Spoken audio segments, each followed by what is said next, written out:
സർവമംഗളമംഗല്യേ ശിവേ സർവാർത്ഥസാധികേ ശരണ്യേ ത്രംബകേ ദേവി നാരായണി നമോസ്തുതേ. നമസ്കാരം, സ്വാഗതം. ലളിതാ സഹസ്രനാമത്തിലെ കുറച്ച് നാമങ്ങൾ നോക്കാം. ഇന്ന് പറയുന്ന ആ നാമങ്ങൾ വരുന്ന ഭാഗം ധ്യാനധ്യാതൃധ്യേയരൂപ ധർമാധർമ്മ വിവർജിത വിശ്വരൂപ ജാഗരണി സുബന്ധി തൈജസാത്മിക സുപ്ത പ്രാജ്ഞാത്മിക തുര്യ സർവാവസ്ഥ വിവർജിത ആ ഭാഗങ്ങളാണ്. അപ്പോൾ നോക്കാം. അപ്പോൾ 753 അവിടെയാണ് നമ്മൾ നിർത്തിയത്. വിജ്ഞാന ഘനരൂപിണി, അതായത് വിജ്ഞാനം തന്നെ, ചൈതന്യം അത് തന്നെ സാന്ദ്രരൂപം പ്രാപിച്ച് സാന്ദ്രമായി ഘനമായി രൂപം പ്രാപിച്ചവൾ, അതാണ് അതിൻ്റെ അർത്ഥം. അപ്പോൾ ഇനി അടുത്തത് 254 ധ്യാനധ്യാതൃദേയരൂപ, അതായത് ത്രിപുടി എന്ന് പറയും. ധ്യാനിക്കപ്പെടേണ്ടതാണ് ധ്യേയം.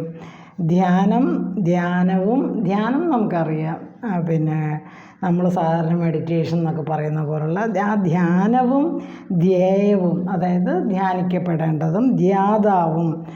അപ്പോൾ പിന്നെ ആരെയാണോ ധ്യാനിക്കുന്നത് അതാണ് ധ്യാതാവ്. അപ്പോൾ ഇത് മൂന്നും ഒന്ന് തന്നെ എന്ന് പറയുന്ന അതാണ് ത്രിപുടി, തൻ്റെ തന്നെ രൂപമായവൾ. ഇത് മൂന്നും തൻ്റെ തന്നെ രൂപമായവളാണ് ദേവി എന്നുള്ള ആ ഒരു ധ്യാനിക്കപ്പെടേണ്ടത് ധ്യേയം.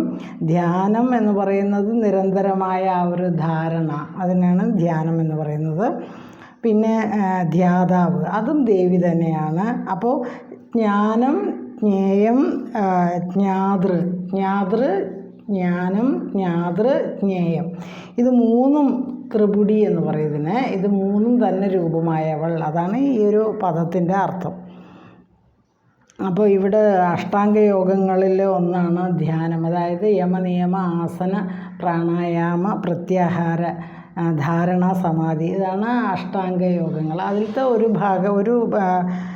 പടിയാണ് ധ്യാനം എന്ന് പറയുന്നത്. അപ്പോൾ ആ ഒരു പടി തന്നെയാണ് ദേവി എന്ന് പറയുന്ന ആ ഒരു നാമമാണ് ഇത്. ഇനി 255 ധർമാധർമ്മ വിവർജിത.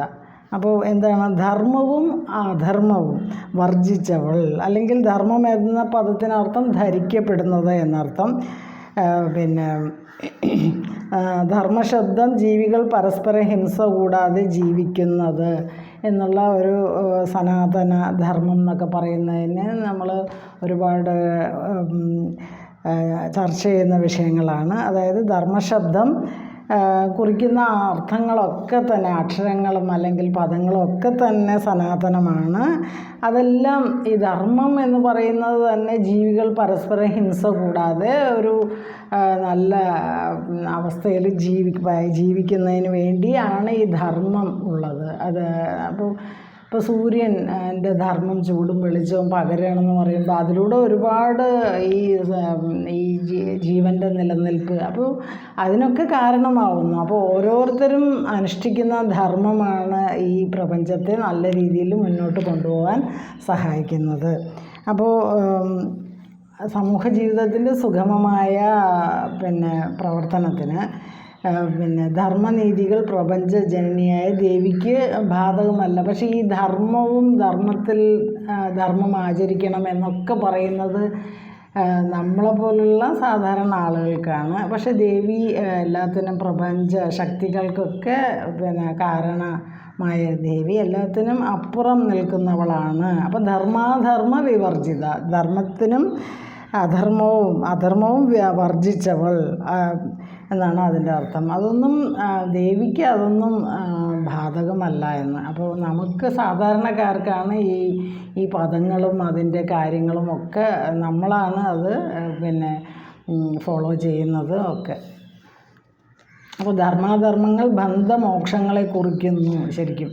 അപ്പോൾ ബന്ധവും മോക്ഷവും ഇതൊക്കെ കുറിക്കുന്നതാണ് ധർമാധർമ്മങ്ങൾ. അപ്പോൾ ദേവി ഇതിനെല്ലാം അതീതയാണ് എന്നാണ് അതിൻ്റെ ഒരു വ്യാഖ്യാനം. ഇനി അടുത്തത് 256 വിശ്വരൂപ. വിശ്വരൂപ എന്ന് പറയുമ്പോൾ വിശ്വം തന്നെ സ്വരൂപമായിട്ടുള്ളവർ, പ്രപഞ്ചം തന്നെ സ്വരൂപമായിട്ടുള്ള. അപ്പോൾ നമ്മൾ ഭഗവാൻ എന്ന് പറയുന്ന ഒരു പരമാത്മ ചൈതന്യം അല്ലെങ്കിൽ ദേവി ആദിപരാശക്തി എന്നൊക്കെ പറയുമ്പോൾ അത് ആ വിശ്വം തന്നെ അല്ലെങ്കിൽ പ്രപഞ്ചം തന്നെ സ്വരൂപമാണെന്ന് പറയുമ്പോഴേ ആ ഒരു അതിനൊരു മാഹാത്മ്യമുള്ളൂ. അപ്പോൾ പ്രപഞ്ചം ദേവിയിൽ നിന്ന് ഭിന്നമല്ലാത്തതിനാൽ ദേവീ സ്വരൂപം തന്നെയാണ് പ്രപഞ്ചമെന്ന് പറയുന്നു. ഇനി അടുത്ത 257 ജാഗരണി. ജാഗരണി എന്ന് പറയുമ്പോൾ ഉണർന്നിരിക്കുന്നവൾ.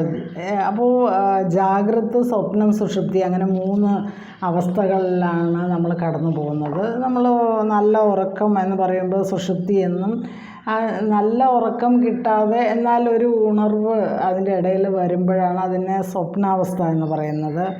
അപ്പോൾ മനസ്സ് പൂർണ്ണമായിട്ടും കെട്ടടങ്ങാത്ത അവസ്ഥയാണ് സ്വപ്നാവസ്ഥ. അതുകൊണ്ടാണ് നമ്മൾ നമ്മുടെ ഉപബോധ മനസ്സിലെ ചിന്തകൾക്കനുസരിച്ച് പല സ്വപ്നങ്ങളും നമുക്ക് തോന്നുന്നത് അല്ലെങ്കിൽ നമ്മൾക്ക് അനുഭവപ്പെടുന്നത്. ഇനി ഉണർന്നിരിക്കുക, കംപ്ലീറ്റ് ആയിട്ട് ഉണർന്നിരിക്കുമ്പോഴാണ് ജാഗ്രത അവസ്ഥ എന്ന് പറയുക. അപ്പോൾ ഈ 3 അവസ്ഥകളും എല്ലാ ജീവികൾക്കും ഉണ്ട്. അപ്പോൾ ജാഗര ശബ്ദം എന്ന് പറയുമ്പോൾ ഉടുപ്പ്, കവചം എന്നുള്ള അർത്ഥമുണ്ട്. അപ്പോൾ സദാ ശരീരത്തെ സംരക്ഷിക്കുന്നതാണല്ലോ ഈ കവചം, ഉടുപ്പ് എന്നൊക്കെ പറയുന്നത്. അപ്പോൾ വേറൊരു കാര്യം കൂടെ ഈ നാമത്തിലൂടെ നമുക്ക് മനസ്സിലാക്കാം. ഈ പ്രപഞ്ചത്തെ, സർവ്വപ്രപഞ്ചത്തെയും ഒരു കവചമായിട്ട് സദാ സംരക്ഷിക്കുന്നവളാണ് ദേവി എന്നുള്ള ആ ഒരു രീതിയിലും നമുക്കതിനെ മനസ്സിലാക്കാം. ഇനി അടുത്ത നാമം 258 സ്വപന്തി. സ്വപന്തി സ്വാപം, ഉറക്കം എന്നാണ് അർത്ഥം. അപ്പോൾ ഉറക്കത്തിൻ്റെ ഒരവസ്ഥയ്ക്കാണ് നമ്മൾ സ്വാപം എന്ന് പറയുക. അപ്പോൾ ആ ഒരു ഉറക്കത്തിൻ്റെ അവസ്ഥയിലുള്ളവൾ, അതാണ് സ്വപന്തി. പിന്നെ ഉറക്കം മനസ്സിൻ്റെ ഒരു തലം മാത്രമാണ്. അപ്പോൾ പിന്നെ ഈ സ്ഥൂല ശരീരാഭിമാനിയായ ജീവനെ നമ്മൾ വിശ്വൻ എന്ന് നേരത്തെ ഒരു നാമം പറഞ്ഞു, വിശ്വൻ. അപ്പോൾ സ്വപ്നാവസ്ഥയിൽ സൂക്ഷ്മ ശരീരമാണ് പക്ഷേ പ്രവർത്തിക്കുന്നത്. സ്വപ്നം കാണുമ്പോൾ നമ്മുടെ ഈ ഉണർന്നിരിക്കുന്ന ആ ഒരു അവസ്ഥയിലുള്ള ശരീരമല്ല സൂക്ഷ്മ ശരീരം. നമ്മുടെ ഉള്ളിൽ നമുക്ക് സ്ഥൂല ശരീരം ഇങ്ങനെ പുറത്ത് കാണുന്നതാണ് സ്ഥൂല ശരീരം. ഉള്ളിലുള്ള ഒരു നമ്മുടെ ആ ഒരു ആത്മാവ് എന്നോ അങ്ങനെയൊക്കെ പറയുന്നതാണ് ആ സൂക്ഷ്മ ശരീരം. അതാണ് സ്വപ്നാവസ്ഥയിൽ പ്രവർത്തിക്കുന്നത്. അപ്പോൾ ഈ സൂക്ഷ്മ ശരീരാഭിമാനിയായ ആ ഒരു ജീവനെയാണ് സ്വപൻ എന്ന് പറയുന്നത്. സ്വപൻ എന്ന ജീവനിൽ നിന്ന് ഭിന്നയല്ലാത്തവൾ സ്വപന്തി. അപ്പോൾ ആ സൂക്ഷ്മ ശരീരം തന്നെ ആണ് സ്വപന്തി എന്ന് പറയുന്നത്. അപ്പോൾ നമ്മുടെ സൂക്ഷ്മ ശരീരമായി ഇരിക്കുന്നവൾ ദേവി. അപ്പോൾ അതിൻ്റെ അർത്ഥം എന്താണെന്ന് ചോദിച്ചാൽ നമ്മുടെ ഉള്ളിൽ, എല്ലാവരുടെയും ഉള്ളിൽ പിന്നെന്താ പറയുക, ആ ചൈതന്യം, അതിനാണ് നമ്മൾ ദേവി എന്നും ഭഗവാൻ എന്നും ഒക്കെ വിളിക്കുന്നത്. അപ്പോൾ അത് തന്നെ. അപ്പോൾ ആ ഒരു സൂക്ഷ്മ ശരീരാഭിമാനിയായ ജീവനെയാണ് സ്വപൻ എന്ന് പറയുന്നത്. അപ്പോൾ ആ ഒരു ജീവനിൽ നിന്ന്, സ്വപൻ എന്ന ജീവനിൽ നിന്ന് ഭിന്നയല്ലാത്തവൾ ആണ് സ്വപന്തി. ഇനി തൈജസാത്മിക. അടുത്തത് തൈജസാത്മിക. അപ്പോൾ ഇനി സ്വപൻ എന്ന് നേരത്തെ പറഞ്ഞല്ലോ, ഉറക്കം എന്ന അർത്ഥം വരുന്ന ആ ഒരു സ്വപന് തൈജസൻ എന്നും ഒരു പേര് കൊടുക്കുന്നുണ്ട്. അപ്പോൾ തേജസ് അല്ല എന്നാണ്, പ്രകാശം എന്നൊക്കെയാണ് അതിൻ്റെ അർത്ഥം. അപ്പോൾ തേജസ്സിനെ സംബന്ധിച്ചത്. അപ്പോൾ നമ്മൾ ഈ ഭഗവാന്റെ രൂപമൊക്കെ പറയുമ്പോൾ നമ്മളിങ്ങനെ പിക്ചറിലൊക്കെ ബാക്കിൽ ഒരു പ്രകാശവലയമൊക്കെ നമ്മൾ എല്ലാ ഇപ്പോൾ ഗുരുവായൂരപ്പനാണെങ്കിലും ദേവീ സ്വരൂപങ്ങളൊക്കെ ആ പിക്ചറിലൊക്കെ ബാക്കിൽ ഒരു പ്രകാശവലയം കാണാം. അതായത് ആ പ്രകാശം ഭഗവാനുമായിട്ട് ബന്ധപ്പെട്ടതാണ്. അപ്പോൾ ദൈവം, ദിവ് എന്ന് പറയുന്ന വാക്കിൽ നിന്നാണ് ദൈവം എന്ന് പറയുന്ന ഒരു വാക്ക് ഉണ്ടായത്. അപ്പോൾ ദിവ് എന്ന് പറയുമ്പോൾ പ്രകാശം. അപ്പോൾ തേജസ്സിനെ സംബന്ധിച്ച, തേജസ്, പ്രകാശം, പ്രഭാവം എന്നൊക്കെ അർത്ഥമുണ്ട്. അപ്പോൾ തൈജസാത്മിക എന്ന് പറയുന്ന 259ാമത്തെ നാമം പ്രകാശത്തെ സംബന്ധിച്ച, തേജസ്സിനെ സംബന്ധിച്ച. അപ്പോൾ തേജോ സംബന്ധിയായ ആത്മപ്രഭാവമുള്ളവളാണ് ദേവി എന്നുള്ള ഒരർത്ഥം ആണ് അതിനുള്ളത്.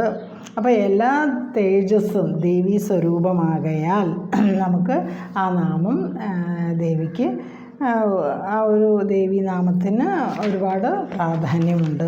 260 സുപ്ത. സുപ്ത ഉറങ്ങുന്നവൾ എന്നാണ് അർത്ഥം, സുപ്ത. അപ്പോൾ സ്വപ്നാവസ്ഥയിലും ഉള്ള കാര്യങ്ങളിപ്പോൾ പറഞ്ഞു. ഇനി സൂക്ഷ്മശരീരത്തിന് ശരീരാഭിമാനിയായ സ്വപൻ അഥവാ തൈജസൻ എന്ന ജീവനും പ്രവർത്തിക്കുന്ന കാര്യം പറഞ്ഞു. ഇനി സുഷുപ്തി അഥവാ സുഷുപ്തി എന്ന് പറയുമ്പോൾ നമ്മൾ നല്ല ഗാഢമായിട്ടുള്ള ഉറക്കത്തിൻ്റെ അവസ്ഥേനെയാണ് സുഷുപ്തി എന്ന് പറയുക. അപ്പോൾ അതിന് കാരണമായ ജീവൻ,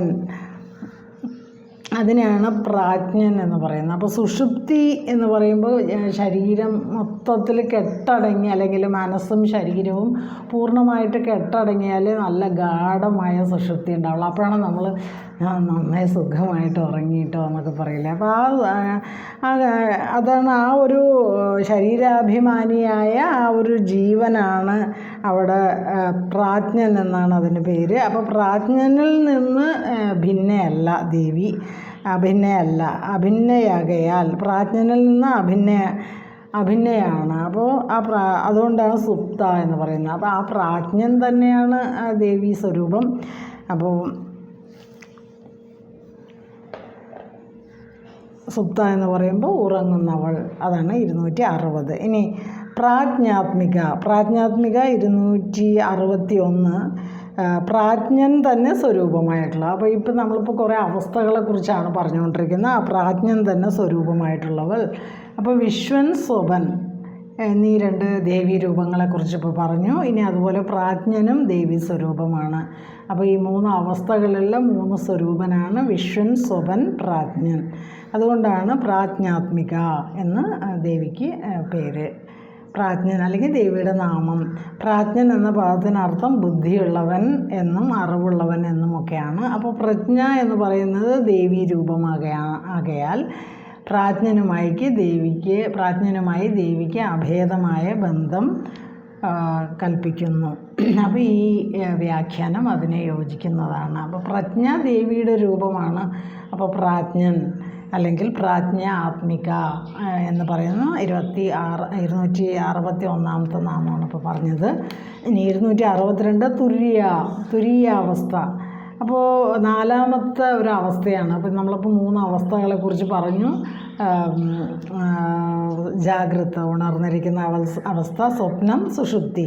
ഈ 3 അവസ്ഥകളെ കടന്ന് പോകുമ്പോഴാണ് 4ാമത്തെ അവസ്ഥ. അതാണ് തുര്യാവസ്ഥ എന്ന 4ാമത്തെ പദം.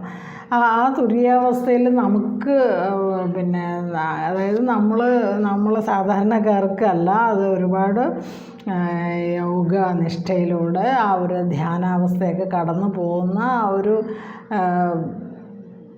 ഭഗവാനിൽ ലയിക്കുന്ന ഒരു അവസ്ഥയാണ് ആ തുര്യാവസ്ഥ എന്ന് പറയുന്നത്. അപ്പോൾ 4ാമത്തെ അവസ്ഥയായ തുര്യാവസ്ഥ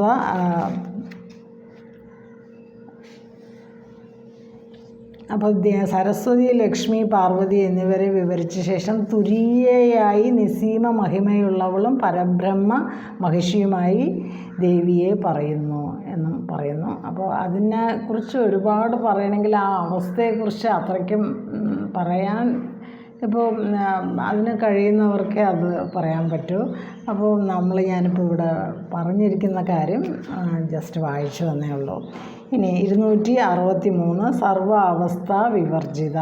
4 അവസ്ഥകളും കടന്നവൾ, അതാണ് പരാശക്തി. അപ്പോൾ ഒരവസ്ഥയും ഇല്ലാത്തവൾ. അപ്പോൾ നമ്മൾ സാധാരണക്കാരാണ് ഈ ഉറക്കം, ഉണർന്നിരിക്കുക, തുര്യാവസ്ഥ എന്നൊക്കെ പറഞ്ഞിട്ട് ഇപ്പോൾ യോഗികളുടെ ഒരവസ്ഥയാണ് ഈ തുര്യാവസ്ഥ. അതാണ് ഇപ്പോൾ നമ്മൾ 4ാമത്തെ അവസ്ഥ പറഞ്ഞത്. അപ്പോൾ ഈ നമുക്കുള്ളത് 3 അവസ്ഥകളാണ്. അതായത്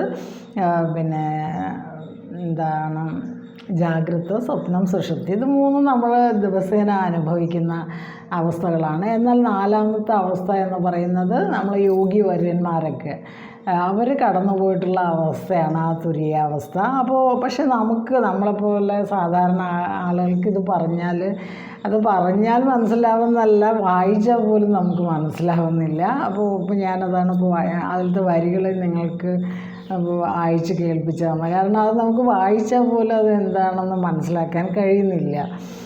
അപ്പോൾ കാരണം നമുക്ക് അറിയുന്ന ഒരു കാര്യത്തെക്കുറിച്ച് നമുക്ക് നന്നായിട്ട് പറയാനും പറ്റും. അപ്പോൾ ഉണർന്നിരിക്കുന്ന അവസ്ഥ എന്ന് പറയുമ്പോൾ നമുക്ക് പറയാൻ പറ്റും, ഇപ്പോൾ ഞാനിപ്പോൾ ഉണർന്നിരിക്കുകയാണല്ലോ, അപ്പോൾ നമുക്ക് പറയാൻ പറ്റും.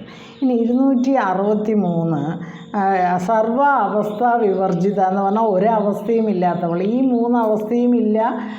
ജാഗ്രത, സ്വപ്നം, സുഷുപ്തി എന്ന 3 അവസ്ഥയും ഇല്ല. തുര്യാവസ്ഥ എന്ന് പറയുന്ന 4ാമത്തെ അവസ്ഥ, അത് അവബോധത്തെ കാണിക്കുന്നു എന്ന് പറയും. ആ ബോധവും ഇല്ല. അതാണ് സാന്ദ്രാനന്ദാവബോധാത്മകം അനുപമിതം എന്ന് പറയുന്നത്. ആ ഒരു അവബോധം തന്നെ സാന്ദ്രമായി കട്ട പിടിച്ച് ആ ഒരു വിഗ്രഹ രൂപത്തിൽ നമ്മൾ ഗുരുവായൂരിൽ കാണുന്നു എന്ന് പറയുന്നതാണ് ആ സാന്ദ്രാനന്ദാവബോധാത്മകം എന്ന് നമ്മൾ മേൽപ്പത്തൂർ പറഞ്ഞിരിക്കുന്ന ആ ഒരു നാരായണീയത്തിലെ വരി. അതുപോലെ ഈ 4 അവസ്ഥകളും കടന്ന് ആ ഒരു അവസ്ഥയ്ക്കാണ് തുര്യാതീതൻ എന്ന് പറയുന്നത്. ആ തുര്യാതീതമായ അവസ്ഥയാണ് സർവ അവസ്ഥ വിവർജിത, ഒരവസ്ഥയും ഇല്ലാത്തവൾ. അപ്പോൾ ഏത് അവസ്ഥയിലെന്ന് പറയാനാകാത്ത മഹാചൈതന്യമാണ്. അങ്ങനെ ഒരു ചൈതന്യത്തെ നമുക്ക് സൂചിപ്പിക്കാനാണ് സർവ അവസ്ഥ വിവർജിത എന്ന് പറയുക. അല്ലെങ്കിൽ ഇപ്പോൾ സാധാരണ നമ്മളെപ്പോലുള്ള ആളുകളെയൊക്കെ കുറിച്ച് പറയാൻ നമുക്ക് ഏതെങ്കിലും ഒരു അവസ്ഥ ഉപയോഗിക്കുക. ഇനി യോഗി വര്യന്മാരെ കുറിച്ച് വേണമെങ്കിൽ പറയാൻ തുര്യാവസ്ഥയെക്കുറിച്ച് നമുക്ക് ഡിസ്കസ് ചെയ്യാം. പക്ഷേ അതും കഴിയില്ല. ഈ ദേവിയുടെ സ്വരൂപത്തെക്കുറിച്ച്, പരമാത്മ ചൈതന്യ പരാശക്തിയെക്കുറിച്ചൊക്കെ പറയുമ്പോൾ ഇതൊന്നും പറയാൻ ഈ അവസ്ഥകളൊന്നും പോരാ. അതുകൊണ്ടാണ് സർവാവസ്ഥ വിവർജിത എന്ന് പറഞ്ഞത്. അപ്പോൾ ഇത്രയും ഭാഗങ്ങൾ ദേവിക്ക് സമർപ്പിക്കുന്നു, മഹാദേവിക്ക് സമർപ്പിക്കുന്നു. സർവം ശ്രീകൃഷ്ണാർപ്പണമസ്തു. ഇത്രയും ഭാഗങ്ങൾ ഗുരുവായൂരപ്പന് സമർപ്പിച്ചുകൊണ്ട് സർവമംഗളമംഗല്യേ ശിവേ സർവാർത്ഥ സാധികേ ശരണ്യേ ത്രംബകേ ഗൗരി നാരായണി നമോസ്തുതേ.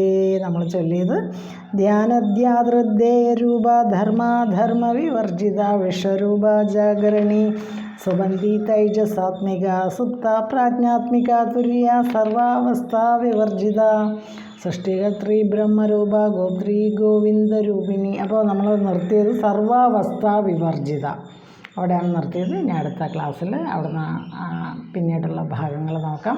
ഇത്രയും ഭാഗം ദേവിക്ക് സമർപ്പിക്കുന്നു. സർവം ശ്രീകൃഷ്ണാർപ്പണമസ്തു. ഹരേ കൃഷ്ണ. ഗുരുവായൂരപ്പ.